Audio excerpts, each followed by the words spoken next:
বাংলাদেশের রন্ধ্রে রন্ধ্রে দুর্নীতি শিরায় শিরায় পৌঁছে গিয়েছে। আসলে আমাদের মধ্যে কপালটাই খারাপ, অবাগা জাতি। আমরা 1500 মানুষ জীবন দিলাম, 20,000 মানুষ পঙ্গু হলো, আহত হলো। কি পেলাম? শুধু প্রধানমন্ত্রীর পরিবর্তন পেলাম, এছাড়া কিছুই না। আর সব সিস্টেম ওই একইভাবে আছে। যেসব এলাকায় জামাতের লোকের এমপি হয়েছে, তারা এমপি হলে কি হবে? তারা তো ক্ষমতা নেই, তারা চাঁদাবাজদের ঠেকাতে হিমশিম খাচ্ছে। সবাই নজর ইরানের যুদ্ধের দিকে। এদিকে আবার দেশের ভিতরে আরেকটা যুদ্ধ শুরু হতে যাচ্ছে। জুলাই সনদ এই মুহূর্তে কেন অবৈধ হবে না, এটার জবাব চাইছে আদালত। আরে ব্যাপারটা কেমন হয়ে গেল না? চোরের কয় চুরি কর, গৃহস্থের কয় সজাগ থাক। ওনারা তো বললো আমরা জুলাইয়ের সাথে আছি, ওদিকে আবার দেখেন ওনাদের পক্ষ হইয়া আইনি লড়াইতে নেমে গেছে জুলাই সনদকে অবৈধ ঘোষণা করার জন্য। নিজের পায়ে নিজেই কোড়াল মারার চেষ্টা করছে একটি রাজনৈতিক দল। যদি বাংলাদেশে জুলাই সনদ বাস্তবায়ন আদেশ না থাকে, 30টি কনসেনসাসের ভিত্তিতে সংস্কার প্রস্তাব না থাকে, গণভোটের প্রশ্ন অবৈধ হয়, তাহলে শেষ পর্যন্ত থাকবে কি? শেষ পর্যন্ত নির্বাচন থাকে, সরকার থাকে, নিজের গদি থাকে, সবকিছুই বড় ধরনের প্রশ্নের সম্মুখীন হবে। যদি পুরানো সংবিধানের কথা বলা হয় তাহলে ফ্যাসিস্ট হাসিনাকেই এখনকার প্রধানমন্ত্রী হিসেবে মেনে নিতে হবে। বর্তমান সরকার কি সেটা মেনে নিতে প্রস্তুত কিনা আমরা তার কাছে সেটা শুনতে চাই। ফলে অযথা জলঘোলা করবেন না, সংস্কার বাস্তবায়ন করতে হবে, বিচার বাস্তবায়ন করতে হবে। ভারতের কাছে অবিলম্বে শেখ হাসিনাকে বাংলাদেশে ফেরত পাঠানোর জন্য দাবি জানাতে হবে। যে ভাবনা সেই কাজই হতে চলেছে। সম্ভবত জুলাই সনদ বাস্তবায়ন এবং গণভোট দুইটাই আদালতের আদেশে বাতিল হয়ে যাওয়ার সম্ভাবনার দিকেই এগোচ্ছে সমস্ত ঘটনা। সংবিধান বিরোধী কোনো কার্যক্রম, প্রফেসর ইউনূসের কোনো কার্যক্রম আদালতে চ্যালেঞ্জ হলেই সেটা বাতিল হয়ে যাওয়ার সম্ভাবনা রয়েছে এবং বাতিল হয়ে যাবে। কারণ হ্যালো মুসলিমের বউ, I means my vice, how are you? তো বাবি কত এরকম করো, মানে কি টাকা আমি তো বুঝলাম না। তো আমি বললাম যে আমি যে একটা রাষ্ট্রের অতি গুরুত্বপূর্ণ ব্যক্তি, তুমি কি এটা জানো? হ্যালো ভাইস, তুই গুরুত্বপূর্ণ কেমন লিখবে? আমি বানাইছি, তোমরা তো আমার গণ হয় না, বাড়ির গরু গাড়ার ঘাস খায় না। তো আমি মনে করছি আমি একটা গুরুত্বপূর্ণ ব্যক্তি, এই জন্য একটা আইন করে লাইছি। এটা কেমন সম্ভব? সম্ভব। যাওয়ার ঠিক 2 দিন আগে একটা আইন করে চলে গেছে, একটা গ্যাজেট প্রকাশ করে চলে গেছে। গ্যাজেটটা হচ্ছে বিএনপি জামাত ঐক্যবদ্ধভাবে একযোগে কি করছে কেউ বুঝতে পারছে না। দর্শক, রাজনীতিতে নতুন রহস্য, এটা স্পষ্ট করা দরকার। আপনারা দেখছেন যে বিএনপি সরকারি দল, জামাত বিরোধী দল। আসলে বাস্তবে তা না। বাস্তবে বিএনপি জামাত উভয়ই ঐক্যবদ্ধ, গ্রেটার আন্ডারস্ট্যান্ডিং আছে। ইতিহাস সাক্ষী, বিএনপি যতবার ক্ষমতায় আসছে ততবারই ছাত্রদল বেপরোয়া হয়েছে, বারবারই শিবিরের উপর আঘাত এনেছে। আজকে ঢাকা পলিটেকনিক্যালে সাধারণ ছাত্রদের উপরে, শিবিরের ছেলেদের উপরে যেভাবে আঘাত এনেছে ছাত্রদল, মানে এটা বোঝা যাচ্ছে যে এরা বেপরোয়া হয়ে উলুর যখন পাখা উঠে আগুনে পুড়ে মরে। আসলে এই ধরনের কার্যক্রমগুলা বলে দিচ্ছে যে এরা গরমটা সহ্য করতে পারছে। আসসালামু আলাইকুম রহমতুল্লাহ। আজকের গুরুত্বপূর্ণ সংবাদে আপনাদের স্বাগতম। ভিডিও শুরুতেই বুঝতে পেরেছেন আজকের বিষয়টি অত্যন্ত গুরুত্বপূর্ণ ও সময়োপযোগী। তাই অনুরোধ থাকবে ভিডিওটি না টেনে শুরু থেকে শেষ পর্যন্ত মনোযোগ সহকারে দেখবেন। যারা এখন আমাদের চ্যানেলটি সাবস্ক্রাইব করেননি তারা চ্যানেলটি সাবস্ক্রাইব করে পাশে থাকা বেল আইকনটি অন করে রাখুন, যেন সবার আগে সর্বশেষ ও নির্ভরযোগ্য সংবাদ পেয়ে যান। যারা ইতিমধ্যে আমাদের চ্যানেলটি সাবস্ক্রাইব করেছেন তাদেরকে অসংখ্য ধন্যবাদ। দর্শক, চলুন কথা না বাড়িয়ে ভিডিওতে একটি লাইক দিয়ে ভিডিওর মূল বিস্তারিত অংশ দেখে আসি। সবাই নজর ইরানের যুদ্ধের দিকে। এদিকে আবার দেশের ভিতরে আরেকটা যুদ্ধ শুরু হতে যাচ্ছে। জুলাই সনদ এই মুহূর্তে কেন অবৈধ হবে না, এটার জবাব চাইছে আদালত। আরে ব্যাপারটা কেমন হয়ে গেল না? চোরের কয় চুরি কর, গৃহস্থের কয় সজাগ থাক। ওনারা তো বললো আমরা জুলাইয়ের সাথে আছি, ওদিকে আবার দেখেন ওনাদের পক্ষ হইয়া আইনি লড়াইতে নেমে গেছে জুলাই সনদকে অবৈধ ঘোষণা করার জন্য। কেমন হয়ে গেল ব্যাপারটা, তাই না? সালাউদ্দিন সাহেব নিজে কি বলে দেখেন, ওনার মুখে শুনেন। তাদেরকে আইনি সুরক্ষা দিতে হবে এবং সাংবিধানিক সুরক্ষা দিতে হবে। জুলাই জাতীয় সনদের আইনি স্বীকৃতি দিতে হবে, সাংবিধানিক স্বীকৃতি দিতে হবে। এই সমস্ত অঙ্গীকার আমরা সই করেছি এবং অঙ্গীকারাবদ্ধ হয়েছি। তার আলোকেই আমরা যা কিছু সিদ্ধান্ত নিয়ে নেব। দেখছেন, ওনার নিজের মুখই তো বললো, তাই না? এবং ওনারা সবাই কিন্তু মেনে নিছে ব্যাপারটা, এটাই আমরা জানি। কিন্তু ভিতরে ভিতরে ওই যে চোরের কয় চুরি কর, গৃহস্থের কয় সজাগ থাক, এই চোরের কয় চুরি কর, গৃহস্থের সজাগ থাক, এইটুকু আমরা জানি। কিন্তু এর পরের টুক কি আমরা জানি না? এর পরের টুক জানি না। এর পরের টুক কি জানেন? এক চেয়ারম্যান ডাবের বাগান দেখায় এক চোরের বলতেছে এটা রাইতের বেলা সাফ করে দে, আমার অর্ধেক দিস, ঠিক আছে? আবার গৃহস্থেরা যায় বলছে তোমার কিন্তু আজকে ডাব চুরি হয়ে যাবে, খুব সাবধান। মানে ভালো সাজতেছে, ওই চোরের ধরাই দিবে, সে ভালো সাজবে। গল্পটা কিন্তু এইটুকুই আমরা জানি। কিন্তু আসল ঘটনা কি জানেন? ওই চোর কিন্তু একা চুরি করতে যায় নাই, দুজন গেছে। একজন ডাব গাছে উঠছে, আরেকজন লুকায়া বসে রয়েছে। যখনই ডাব গাছে উঠছে, গৃহস্থ তো আগে থেকেই জানে চোর আসবে, তাড়াতাড়ি লাঠি টাঠি নিয়ে দৌড়ে আইসা টর্চ লাইট মারছে। ওই যে গাছের মধ্যে দেখা যায় চোর, টর্চ মেরে বলতেছে নিচে নাম, নিচে নাম। চোর কি নিচে নামবে? নামে নাই। কারণ ওই যে আরেকজনকে রাখা গেছে নিচে, সে কি করছে জানেন? গৃহস্থের ঘরে যায় আগুন লাগাই দিছে। ধাও ধাও করে আগুন জ্বলা উঠছে। গৃহস্থ ঘর বাঁচাইবে না ওই ডাব বাঁচাইবো, ঘরের দিকে দৌড় দিছে। চোর নাইমা ডাবটা নিয়ে দুই ভাই, মানে চোরে চোরে খালতো ভাই দুই ভাই হাইটা চলে গেছে। কেন কথাটা বললাম? ওই যে গৃহস্থরা যদি সজাগ থাকতে বলেন আর এদিক দিয়ে যদি বলেন সব দিকে আমরা ঠিক আছি আর ওদিকে যদি বলেন আদালতে যায় যে না এটা বৈধ না, তাহলে ভাই ওরকম একটা আগুন লাগাই দিয়া কেউ পার পাওয়া যাবে। ওই চোরের ঘটনা হবে ভাই, হ্যাঁ ওই চোরের ঘটনা হবে। আপনি এদিক দিয়ে ধরতে যাবেন দেখবেন ওদিক দিয়ে আগুন লেগে গেছে, এরকম ঘটনা ঘটে যেতে পারে। এটা কোনো কথা হইলো? এইভাবে আপনারা অস্বীকার যাবেন, কেউ কল্পনাই করতে পারে নাই। আসলে হয়েছে কি জানেন, ওই যে প্রথমের দিকে একটা পত্রিকার কথা আপনাদের মনে আছে, আনন্দবাজার পত্রিকা, ওই পত্রিকায় 3টা কথা লেখছিল কিন্তু। একটা ছিল এই জুলাইয়ের সাথে যারা জড়িত আছে তাদেরকে দাবাইতে হবে, দাবায় রাখতে হবে। আরেকটা ছিল আওয়ামী লীগের যারা জেলে বন্দি আছে তাদেরকে ছাড়তে হবে এবং আওয়ামী লীগকে রাজনীতি করার সুযোগ করে দিতে হবে, এরকম কিছু ইঙ্গিত টিঙ্গিত দিছে। এটা নিয়ে অনেক রকম কথাবার্তা হয়েছে চারিদিকে। আমার বিশ্বাস করতে ইচ্ছা করে নাই, কেন জানেন? যে ভাই এগুলো বানায় টানায় লেখে আলোচনার জন্য। কিন্তু বর্তমানে আইসা কার্যক্রমে দেখতেছি ওই কথাগুলাই তো সত্য, তখন ওগুলার গুজব মনে করছিলাম। গতকাল পর্যন্ত তো আমার ধারণা ছিল না না ওনারা এত বড় বেইমানি করতে পারে না, তাই না? কি করে সম্ভব হয় বলেন? যাদের কারণে সবাই আজকে রাজনীতি করতে পারতেছে, নির্বাচন করতে পারলো, যার যার ঘরে ফেরত আসলো, তারা এখন বলতেছে জুলাই সনদ কেন অবৈধ ঘোষণা করা হবে না, সেটা নিয়ে আদালতে চলে গেছে। এখানেই শেষ না, কিন্তু এখানে শুধু ওই জুলাই সনদ না ভাই, ওই যে 30টা সংস্কার করছিল না, ওই 30টা সংস্কার কেন অবৈধ না সেটা নিয়েও কথা উঠছে। এখানে দেখেন গত সরকার যে এই সবাইকে নিয়ে, সব রাজনীতির দলকে নিয়ে যা কিছু সংস্কার করছে, এরকম 30টা সংস্কার কেন অবৈধ ঘোষণা করা হবে না? এটা বৈধ না, সোজা কথা। 4 সপ্তাহের জন্য এই সময় দিছে, এখন ধৈর্য নিতে পারেন এই 4 সপ্তাহ জুলাই সনদপত্র অবৈধ, এটা ধৈর্য নিতে পারেন। দেখেন ভাই ব্রাদার, আর 8-9 দিন পরেই তো সংসদ চালু হচ্ছে, তাই না? ওই সংসদের 8-9 দিনের জন্য অপেক্ষা করলো না, চলে গেল আইন আদালতের কাছে। এখন তো প্রশ্ন উঠতে পারে, তার মানে কি সব জায়গায় তো আপনাদের লোকজন বসায় দিচ্ছেন, আইন আদালত পাড়াও তো আপনাদের লোকজন বসায় দিচ্ছেন, এখন কি আপনারা সব নিজেদের মতো কইরা নিতে চান? মানে আপনারা তো এটা সঙ্গে না, আগে একবার বলছিলেন, এখন কি ওই কথাই ফেরত যাইতে চান? এটাই কি আপনাদের মনের কথা? সোজাসুজি পরিষ্কার বইলা দেন না ভাই। আমার মনে হয় মাননীয় প্রধানমন্ত্রী আপনি সোজাসুজি বইলা দেন যে না আমরা এটা মানি না, সোজাসুজি বইলা দেন। আপনারা বলতেছেন মানেন, আবার ওদিকে আদালতে যা আর্জি করতেছেন যে এটাকে যেন অবৈধ ঘোষণা করা হয় জুলাই সনদপত্রকে। কেমন হয়ে গেল ব্যাপারটা? আমরা তো ভাই পুরাই একদম বেকুব হয়ে গেলাম এখন। হ্যাঁ ভাই ব্রাদার, একটা বার খালি চোখ বন্ধ করে হিসাব করে দেখেন, এটা কি নিজের পায়ে নিজে কুড়াল মারা না? কেন ওনারা এই বাধ্য হচ্ছে নিজের পায়ে নিজের কুড়াল মারতে? কোনো চাপ আছে কিনা এটা কিন্তু ভাবার ব্যাপার। কারণ ওনারা তো সিদ্ধান্ত নেয় অন্যের ইশারায়, এটা তো আগেই আমরা প্রমাণ পাইছি। অন্যের ইশারায় ওনারা সব সিদ্ধান্ত নেয়। এখন কি ওই ইশারাটা কি ওইদিকেই যে না এটা মানা যাবে না? তাইলে তো ভাই পুরাই প্রবলেম দাঁড়াইলো। হ্যাঁ ভাই, অনেক বড় প্রবলেম দাঁড়াইলো। বললাম না ইরানে যুদ্ধ চলতেছে, এখানেও ভাই যুদ্ধ শুরু হয়ে যাবে, কিন্তু ওই যুদ্ধ না যেটা সত্যিকারের ওই যে বন্দুক যুদ্ধ, তা না। এখানে শুরু হবে বাক যুদ্ধ, মিছিল, মিটিং, প্রতিবাদ। এটার প্রতিবাদ হবে ভাই, এটা কেউ মাইনা নিবে না তো, এত সোজা না ব্যাপারটা। এখন আপনারা যদি বলেন সবকিছুই অবৈধ, মানে জুলাই টুলাই যা কিছু হয়েছে এগুলো অবৈধ, আর বৈধ কি বর্তমান সংবিধান, সেটাই তো বৈধ, তাই না? তাহলে তো ভাই বহুত বড় প্রশ্ন চলে আসে, কি করে নির্বাচন করলেন? হ্যাঁ কি করে নির্বাচন করলেন? আগে সংবিধান অনুযায়ী তো মহামান্য রাষ্ট্রপতি আছে, তাহলে আমাদের প্রধানমন্ত্রী কোথায়? উনাকে কেন সসম্মানে হেলিকপ্টারে উঠাইয়া দিল্লি পাঠাইছিলেন? কারা পাঠাইছিলেন? কারণ কি? অনেক রকম প্রশ্ন চলে আসে। ওই সংবিধান অনুযায়ী তো উনি আমাদের প্রধানমন্ত্রী, তাই না? ওই সংবিধান অনুযায়ী বঙ্গবন্ধুর ছবি তো পিছনে লাগানোর কথা সব জায়গায়, সেটা কি হচ্ছে? হচ্ছে না। তার মানে কি সংবিধান অনুযায়ী কোনো কিছুই তো হয় নাই। সংবিধান অনুযায়ী তো নির্বাচন হওয়ার কথা 2029-এ, সেটাও তো হয় নাই। আপনারা সবকিছুই মাইনা নিলেন, আমাদের হ্যাঁ ভোটটা মাইনা নিবেন না। বাহ কি চমৎকার আইডিয়া! 1/3 মেজরিটি পায়া ওনারা সংসদে গেছে, যা ইচ্ছা তাই করতে পারবে, এই অঙ্কেতেই ওনারা আগাইতেছে। আগায় যান ভাই, আমরাও আছি, দেখতে থাকি না কি হয়। আগায় যান ভাই ব্রাদার, আগায় যান, কোনো অসুবিধা নাই। কিন্তু জুলাইকে অস্বীকার জায়গা আপনারা কতদূর আগায় যাইতে পারবেন সেটাই এখন দেখার ব্যাপার। আমরাও দেখতে চাই মহামান্য বিচারপতি কি রায় দেয়, হ্যাঁ দেখতে চাই মহামান্য আদালত থেকে কি রায় আসে। দেখেন এই যে মহামান্য রাষ্ট্রপতির সিগনেচার নিয়েই কিন্তু এই নির্বাচন হয়েছে, গণভোট হয়েছে। হ্যাঁ হ্যাঁ ভোট না ভোট, গণভোট এবং জাতীয় ভোট, তার আগে কিন্তু এই ছুপ্পুর সাহেব সিগনেচার করছে। সবাই অনুমতি নিয়েই কিন্তু এই একসঙ্গে 2টা ভোট হয়েছে। কারণ একটা মাইনা নিবেন আর একটা অবৈধ করে দিলে ভাই ওইটাও তো অবৈধ হয়ে যায়, বর্তমান সরকারও অবৈধ হয়ে যায়। আইনকে যদি আপনারা নিজের পক্ষে এইভাবে ব্যবহার করেন সেটা কিন্তু দৃষ্টিকটুর, দেখতে ভালো লাগবে না। গত সরকার কিন্তু এই আইনকে ব্যবহার করেই কিন্তু রাতে উঠে নিয়ে যাইতো, বন্দি করে রাখতো, গায়েব করে দিত, এবং যা কিছু করছে আইন বানায়াই করছে, এবং যা কিছু করছে এই আইন আদালতকে ব্যবহার করে করছে, প্রশাসনকে ব্যবহার করে করছে, খাকি পোশাক ব্যবহার করে করছে, এই তো করছে। একই কাজ যদি আপনারা করেন তাহলে কি ভাই সুখে শান্তিতে দেশ চালাইতে পারবেন? না, সুখে শান্তিতে দেশ চালাইতে পারবেন না। ঈদের পরে, এটা তো সংযমের মাস, রোজার মাস, যার জন্য হয়তো সবাই চুপচাপ আছে, কিন্তু ঈদের পর কি চুপচাপ থাকবে?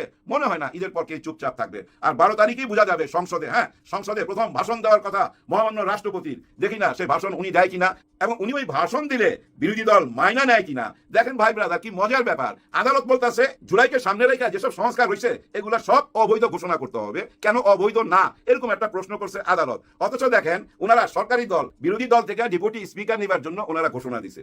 দেখেন ওই সংস্কারের মধ্যে আছে তো বিরোধী দল থেকে ডেপুটি স্পিকার নিতে হবে, ওই সংস্কারের মধ্যে আছে তো। কিন্তু দেখেন মুখে মুখে বলতেছে সবই আমরা মানি, ডেপুটি স্পিকার চাইতেছে বিরোধী দল থেকে, অথচ আদালতে যায় অন্য কাহিনী। এটা ডবল ফেস হয়ে গেল না, সামনে এক কথা পিছনে এক কথা। তার মানে কি জানেন, ওই আগের জায়গায় ফেরত যাইতে হয়। ডক্টর ইউনূস স্যার বলছিল না যে রাজনীতিবিদদেরকে আমি বুঝতে পারি না, ওনারা সামনে এক কথা পিছনে এক কথা, কাদের উদ্দেশ্যে সে কথা বলছিল আজকে সেটা আবার আয়নার মতো পরিষ্কার হয়ে যাচ্ছে। ভাই ব্রাদার, উনি আরেকটা কথা বলছে যেটা আমরা অনেকে জানি অনেকে জানি না। উনি কি বলছে জানেন, যে আমার মতো নোবেল আপনিও একটা পাইতে পারেন যদি চেষ্টা করেন, একটা নোবেল পাইতে পারেন। আপনি নোবেল পাইতে পারেন চেষ্টা করলে, কিন্তু চেষ্টা করেও এই দেশটা পরিচালনা করতে পারবেন না। কারণ কি জানেন, আমাদের দেশের মানুষ আলোর সন্ধান দিল সে আলোর পথে যাইতে চায় না, অন্ধকারই থাকতে চায় ভাই, অন্ধকার জগৎটাই বাইচা নিতে চায়। কারণ কি জানেন, দেশের সর্বক্ষেত্রে ভাই সব জায়গায় দুর্নীতি, সব জায়গায় দুর্নীতি। কৃষক যে ফসলটা উঠায়া আপনার হাতে তুলে দিল, আপনি যেটা ট্রাকের উপরে দিলেন, ওই ট্রাক যে ঢাকায় আসতেছে না, এই আস্তে আস্তে এটা দুর্নীতির মধ্যে পড়ে গেল। 1 টাকার মাল 10 টাকা হয়ে গেল ঢাকায় আইসা। ঠিক এইভাবে ভাই বাজার থেকে আরম্ভ করে সচিবালয়, অফিস, আদালত, যেখানেই যাবেন না কেন দেখবেন টাকা ছাড়া আপনি কোনো কাজ আদায় করে আনতে পারবেন না। দেশের যে কোনো সেক্টরে যান, আপনি তিতাসের বিল দিতে যান, কারেন্টের বিল দিতে যান, আপনি যে কোনো জায়গায় যান না কেন, এমনকি আপনি যদি ফ্যামিলি কার্ডও আনতে যান সেখানেও টাকা দিতে হয়। হ্যাঁ ভাই, ফ্যামিলি কার্ড আনতে গেলেও টাকা দিতে হয়, এরকমই তো দেখতেছি ফেসবুকে। আর এই ফ্যামিলি কার্ড নিয়ে কি কেলেঙ্কারি হয় একটা টাইমে আপনারা বুঝতে পারবেন। আমাদের একটা হেল্পিং হ্যান্ড আছে বাসায়, ছুটা কাজ করে এবং চলে যায়, গত 2 দিন যাবত আসে না, ফোনে বলছে ফ্যামিলি কার্ড নেবার জন্য দেশে চলে গেছে। কিন্তু আজকে জানাইছে 2 দিন পর আজকে জানাইছে 2 দিন লাইনে দাঁড়ায় ছিল, এখনো পায় নাই। এখন ওইটা পায়া ঢাকায় আসবে। কি করবে মানুষ বলেন, গরিব মানুষ। ওই 2500 টাকা তার জন্য অনেক বড় অঙ্কের টাকা, সেটার জন্য ওনারা ভোটও দিছে।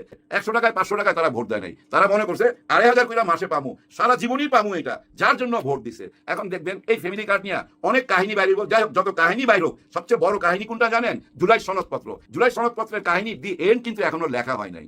দর্শক, নতুন সরকার ক্ষমতায় আসলো 2 সপ্তাহ। এই 2 সপ্তাহের ভিতরে কিন্তু একে একে গুরুত্বপূর্ণ পদের পরিবর্তনগুলো হচ্ছে। হ্যাঁ, আমরা দেখেছি যে আন্তর্জাতিক অপরাধ ট্রাইব্যুনালের চিফ প্রসিকিউটর তাজুল ইসলামকে তার পদ থেকে সরিয়ে দিয়ে দলীয় একজন আইনজীবী আমিন উদ্দিনকে নিয়োগ দেওয়া হলো। তাজুল ইসলামকে দলীয় আইনজীবী অভিযোগ তুলে সরিয়ে আরেকজন দলীয় আইনজীবীকে নিয়োগ দিল। তারপর বাংলাদেশ ব্যাংকের যে গভর্নর হাসান মনসুর কথা সবাই জানেন, যে তাকে মব সৃষ্টি করে তাকে যেভাবে সরিয়ে দেওয়া হলো, গলা ধাক্কা দিয়ে টেনে হেসড়ে, সেখানে মুস্তাক নামে একজনকে নিয়োগ দেওয়া হলো, যিনি হচ্ছে ঋণ খেলাপি। হ্যাঁ, তাকে নিয়োগ দেওয়া হলো এবং নিয়োগ দেওয়ার পরের দিনই আমরা দেখলাম যে ন্যাশনাল ব্যাংক 1000 কোটি টাকা পেয়ে গেল। আমরা দেখলাম যে তারেক রহমান চুপ, আমির খসরু চুপ, কেউ মুখ খুলতেছেন না। যে প্রেস সেক্রেটারিরা অনেকে নিয়োগ দেওয়া হয়েছে, স্ক্রিপ্ট রাইটার পদে নিয়োগ দেওয়া হচ্ছে, সবাই আত্মগোপনে আছেন, কেউ মুখ খুলতেছেন না। এমন সময় খবর এলো যে এখন নাকি দুর্নীতি দমন কমিশনের পুরো প্যানেলকেই পদত্যাগ করতে হবে। যে ইউনূস সরকারের আমলে নিয়োগ দেওয়া দুর্নীতি দমন কমিশন, যারা এত কষ্ট করে এই দুর্নীতিবাজদের বিরুদ্ধে এত পদক্ষেপ গ্রহণ করেছে, সেই পুরো দুর্নীতি দমন কমিশনের পুরো টিমটাকেই চলে যেতে হবে। এইটা কি ধরনের কথা? এটা কোন ধরনের প্ল্যান আপনি বলেন তো? এই যে আমি যুগান্তর থেকে পড়ে শোনাই যে আজই পদত্যাগ করছেন দুদক চেয়ারম্যান এবং কমিশনাররা।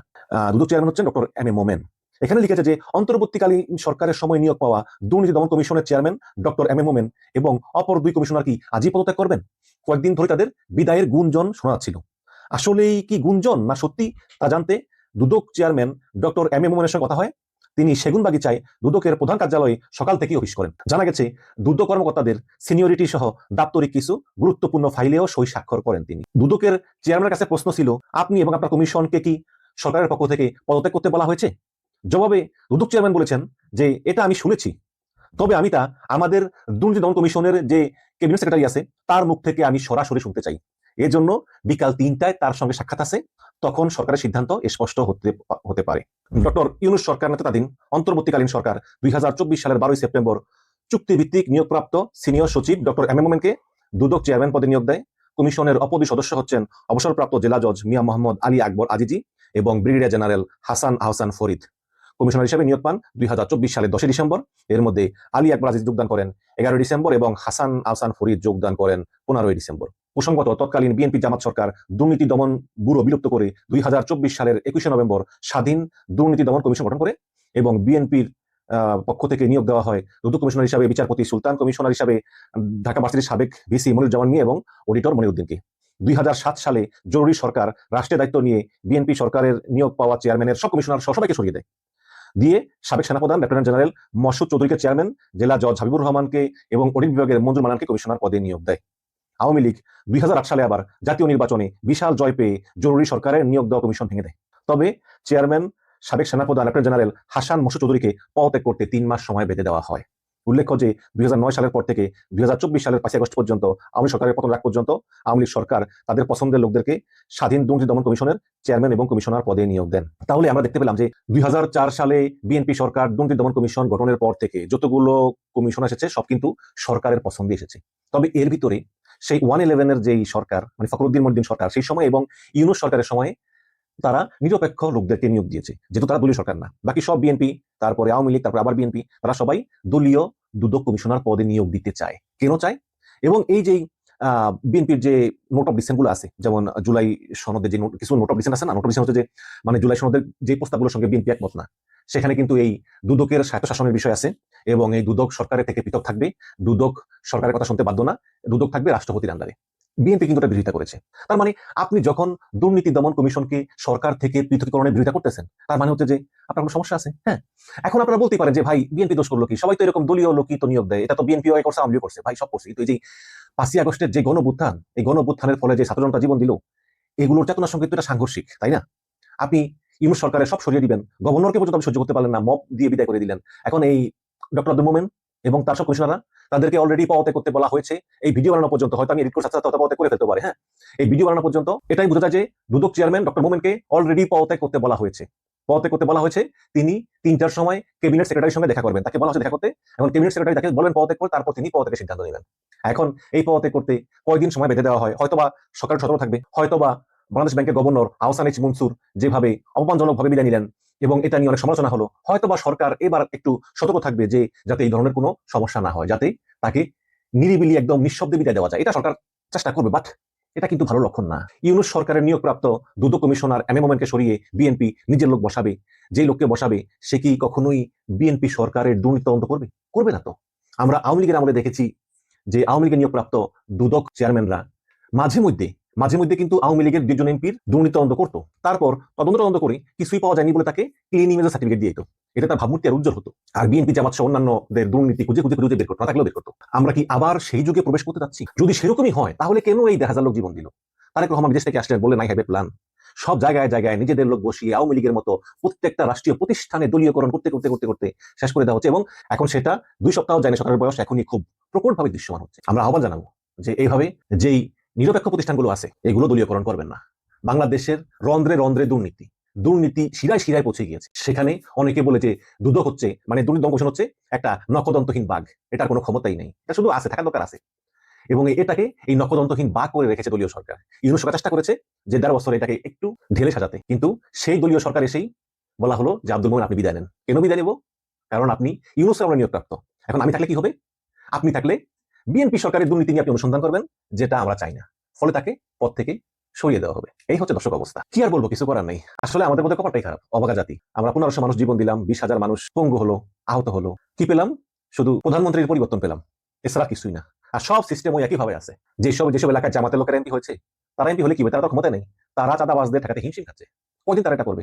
5টা বছরের জন্য তারা এমপি হয়েছে, তারা চাঁদাবাজদেরকে কয়দিন থেকে রাখবে? চাঁদাবাজরা তো সংঘবদ্ধ, তারা শুধু অসৎ মানুষ, টাকা পয়সা আছে। এই জামাতে তারা কয়দিন চাঁদাবাজদেরকে ঠেকানোর জন্য ওই মাঠে ঘাটে ভাড়া দিবে? আপনারা অনেকেই হয়তো এরই মাঝে সামান্য হলেও খবর পেয়ে গেছেন যে আদালত থেকে রুল জারি করা হয়েছে জুলাই সনদকে নিয়ে এবং গণভোটকে নিয়ে যে 2টা রিট করা হয়েছিল আদালতে, সেই 2টা রিটের পরিপ্রেক্ষিতে আদালত থেকে আজকে 4টা রুল জারি করা হয়েছে এবং সেখানে বলা হয়েছে গণভোটের যে আদেশ, সেই আদেশ কেন বাতিল হবে না, জুলাই সনদ বাস্তবায়ন আদেশ সেটা কেন বাতিল হবে না, জুলাই সনদ বাস্তবায়ন আদেশের পরিপ্রেক্ষিতে যে চিঠি সরকারের পক্ষ থেকে দেওয়া হয়েছিল সাংবিধানিক পরিষদ হিসেবে শপথ নেওয়ার জন্য, সেই প্রক্রিয়া কেন বাতিল হবে না, এরকম 4টি রুল জারি করা হয়েছে। ডেইলি স্টারের এই শিরোনামটা দেখলেই বুঝতে পারবেন। ডেইলি স্টার বলছে জুলাই সনদ ও গণভোটের বৈধতা নিয়ে হাইকোর্টের রুল, এবং এই রুল বলে দিচ্ছে এই রুলের পরিপ্রেক্ষিতে যেটা হবে, এখন উচ্চ আদালতে এই বিচারটা চলমান থাকবে এবং আইন বিশেষজ্ঞরা মনে করছেন, আজকে বিভিন্ন আইন বিশেষজ্ঞের কথাতে মনে হয়েছে যে এটা বাতিল হতে চলেছে। এবং জামাতের আইনজীবী শিশির মনির তিনি গণমাধ্যমে কথা বলেছেন, তাকেও প্রচণ্ড হতাশ মনে হয়েছে এবং তিনি এই কথা বলেছেন যে সরকার নিজে ইচ্ছা করে এগুলোকে প্রভাবিত করছে এবং রাজনৈতিক মীমাংসার যে ব্যাপারগুলো, সেই ব্যাপারগুলো আদালতে নিয়ে এসে অন্যরকম পরিবেশ তৈরি করতে চাইছে। জামাতের পক্ষ থেকেও স্পষ্ট বলা হয়েছে যে জুলাই সনদ এবং গণভোট নিয়ে সরকার দ্বিচারিতা করছে। ওদিকে এনসিপি থেকে বলা হয়েছে দুই রকম গেম খেলছে সরকার, এরকম অভিযোগ করা হয়েছে। সব মিলিয়ে পরিস্থিতি কিন্তু ভালো যাচ্ছে না। এখন আসা যাক যে কেন এটা হলো এই কারণেই যে সংবিধানের 93 অনুচ্ছেদ রাষ্ট্রপতিকে অধিকার দিচ্ছে যে কোনো অধ্যাদেশ জারির, কিন্তু সেই 93 অনুচ্ছেদই বলছে রাষ্ট্রপতি কোনো সংবিধান বিরোধী আদেশ দিতে পারবেন না। এই একটা পয়েন্টেই সবকিছু গুবলেট পাকিয়ে যাবে। 93 অনুচ্ছেদে স্পষ্ট লেখা আছে রাষ্ট্রপতি সংবিধানের বাইরে, সংবিধান পরিবর্তন হয়ে যায়, সংবিধানের বাইরে সংবিধানে নতুন কিছু প্রতিস্থাপিত হয়, এরকম কোনো আদেশ রাষ্ট্রপতি দিতে পারবেন না। সংবিধান নিয়ে একমাত্র ক্ষমতা সংসদের উপরে। সংসদ সংবিধান নিয়ে সংবিধানের সংযোজন বিয়োজন এই ব্যাপারগুলো সংসদ করবে। 2/3 ভোটের সংসদ সদস্যদের ভোটের ভিত্তিতেই এই ব্যাপারগুলো ডিসাইডেড হবে। সেই ক্ষেত্রে রাষ্ট্রপতিকে দিয়ে যে অধ্যাদেশ প্রফেসর ইউনূস জারি করিয়েছেন সেটা পরিপূর্ণভাবে সংবিধান বিরোধী, এবং এই সংবিধান বিরোধী কর্মকাণ্ড আদালতে চ্যালেঞ্জ হলে সেটা যে বাতিল হয়ে যাবে সেই আলোচনা বহু আইন বিশেষজ্ঞ, বহু বিশ্লেষক প্রফেসর ইউনূস সরকারের আমলে তিনি যখন এই কাজগুলো করেছেন তখনই বলার চেষ্টা করেছেন, কিন্তু কারো কথা প্রফেসর ইউনূস সরকার কানে নেয়নি। বিশেষ করে প্রফেসর ইউনূস সরকারের মহাপণ্ডিত আইন উপদেষ্টা আসিফ নজরুল আইনকে বৃদ্ধাঙ্গুলি দেখানোর চেষ্টা করেছেন। যা ইচ্ছা মনে যা চেয়েছে তাই করেছেন তিনি, এবং এই ধরনের কর্মকাণ্ড সংবিধান বিরোধী কর্মকাণ্ডের পরে যদি এগুলো আদালতে বাতিল হয়ে যায় সেটা সরকারের নির্বুদ্ধিতার কারণে বাতিল হয়ে যাবে। যে পদ্ধতিতে তারা সংস্কারের আদেশ বাস্তবায়ন করতে চেয়েছে সেই পদ্ধতিটা অবশ্যই ভুল পদ্ধতি, আইনসম্মত পদ্ধতি নেওয়া উচিত ছিল। সংস্কার অবশ্যই প্রয়োজন, অনেক ক্ষেত্রে অনেক সংস্কার প্রয়োজন, কারণ সংস্কার না হলে দেশ রসাতলে যাবে, এটা আমরা সবাই জানি। কিন্তু এই যে পুরো প্রক্রিয়াটা এখন ভেস্তে যেতে বসেছে, মহাপণ্ডিত আইন উপদেষ্টা আসিফ নজরুল এবং প্রফেসর ইউনূসের অনুসারীদের একগুঁয়েমির ফলে তারা মনে করেছে তারা যেটা ভাবছে, তারা যেটা করছে, তারা যা করবে সেটাই আইন। এবং প্রফেসর ইউনূসের প্রেস সেক্রেটারি তিনি তো এক টক শোতে বলেই ফেলেছিলেন যে যা ইচ্ছা তাই করার ম্যান্ডেট আমাদের রয়েছে। এই যে যা ইচ্ছা তাই করার ম্যান্ডেট তারা প্রয়োগ করতে গেছেন, এখন আদালতে চ্যালেঞ্জ হয়েছে। শুধুমাত্র এটা না, জুলাই সনদ কিংবা গণভোটের আদেশ চ্যালেঞ্জ হয়েছে সেটা না, প্রফেসর ইউনূস সরকারের আমলে নেয়া অবৈধ, আইনসঙ্গত না কিংবা সংবিধান বিরোধী যে সব সিদ্ধান্তই ক্রমে পর্যায়ক্রমে আদালতে চ্যালেঞ্জ হবে, এবং এটা যে হবে এটা নিশ্চিত। চ্যালেঞ্জ হলে সব কিছুই ভণ্ডুল হয়ে যাবে। এমনকি একটা পর্যায়ে প্রফেসর ইউনূস সরকারের বৈধতা নিয়ে প্রশ্ন আসবে, যে প্রশ্নটা এখন কেউ তুলছেন না। সবাই মেনে নিচ্ছেন যে 106 অনুচ্ছেদের রেফারেন্সে তারা শপথ নিয়েছেন, কিন্তু সেই শপথ নেওয়ার পরে তারা যে সংবিধান বিরোধী কর্মকাণ্ডগুলো করেছেন সেই কর্মকাণ্ডের কারণে তাদের সরকারের বৈধতা নিয়ে প্রশ্ন আসতে পারে আইনের ব্যাপারে। এবং আজকে জামাতের আইনজীবী শিশির মনিরের বক্তব্য, জামাতের দলীয় বক্তব্য, এনসিপির বক্তব্য, এই বক্তব্যগুলোতে মনে হচ্ছে যে তারা বুঝতে পেরেছে যে আদালতে যাওয়া মানেই এটা বাতিল হয়ে যাওয়া, এটার কোনো বিকল্প পথ নেই। সেটাই কি হতে যাচ্ছে, নাকি শেষ পর্যন্ত আবার একটা রাজনৈতিক সমঝোতায় আদালত থেকে আবারও সেটা রাজনৈতিক অঙ্গনে চলে আসবে? একমাত্র রাজনৈতিক সমঝোতা ছাড়া জুলাই সনদ বাস্তবায়ন আদেশ, গণভোটের আদেশ কোনোটাই আদালতে টিকবে না, এটা একেবারে দিনের আলোর মতো সত্য। এখন তাহলে কি হবে? এখন সংসদে বিএনপি চাইলেও আদালতে যে মামলাটা চলছে এখন সেই ব্যাপারে সংসদে কোনো সিদ্ধান্ত নিতে কি বিএনপি চাইলেও পারবে? এই যে 2 মাসের রুল জারি করা হলো, ইন্টারেস্টিং ব্যাপার হচ্ছে যে সংসদে বিএনপিকে 30 কার্য দিবসের 30 দিনের মধ্যে, সংসদ বসার 30 দিনের মধ্যে প্রফেসর ইউনূসের সমস্ত কিছুর বৈধতা দিতে হবে, তা না হলে সেটা অটোমেটিকলি অবৈধ হয়ে যাবে। এখন বিএনপি কি করবে? 2 নৌকায় পা দেবে।